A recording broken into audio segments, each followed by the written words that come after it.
নদী নদী।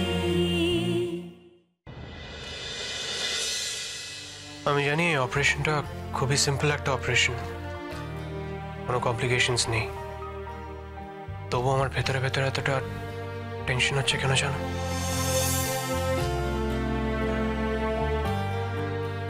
আমি তোমাকে ভালোবাসি বলে। অনুরাগ, আজ এমন একটা সময় আমরা দুজন এসে দাঁড়ালাম যেখানে তোমায় আমাকে মুখে বলে দিতে হচ্ছে তুমি আমায় ভালোবাসো। বিশ্বাস করো, আমার জন্য কিন্তু এটা প্রয়োজন ছিল না।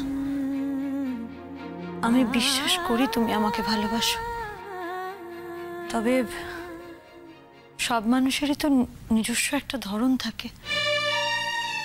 তুমিও হয়তো তোমার মতন করেই আমাকে ভালোবাসো।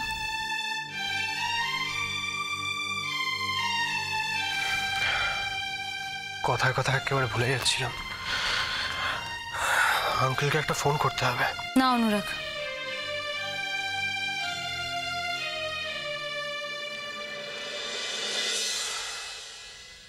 কেন? বাবিকে তুমি ফোন করবে না। মেঘলা, তোমার অপারেশন আছে, সেটা আমি আঙ্কেলকে জানাবো না তা তো হতে পারে না। আঙ্কেল আমার উপর রাগ করবেন, অসন্তুষ্ট হবেন। বলো আমি বারণ করেছি। সেটা হয় না মেঘলা,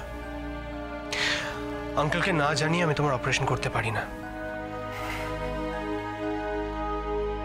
তোমার কাছে আমার মতামতের যদি কোনো গুরুত্ব না থাকে অনুরাগ, তাহলে তুমি ফোন করো, আর যদি থাকে তাহলে করো না। মেঘলা, তুমি যে আঙ্কেলকে জানাতে চাইছো না তার তো কোনো একটা কারণ থাকবে। সেই কারণটা যদি অন্তত তুমি আমাকে জানাতে পারো, তাহলে আমার মনের মধ্যে এই অশান্তিটা থাকে না। দেখো অনুরাগ,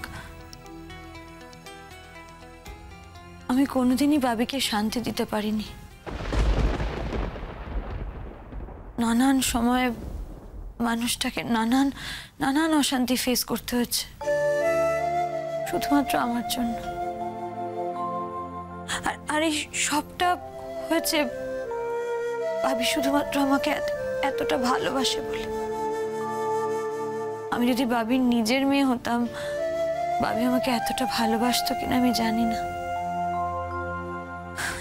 যাই হোক, তুমি বাবিকে আমার অপারেশনের খবরটা দিও না। আমার অপারেশনের খবর শুনলে বাবি আবার টেনশন করবে।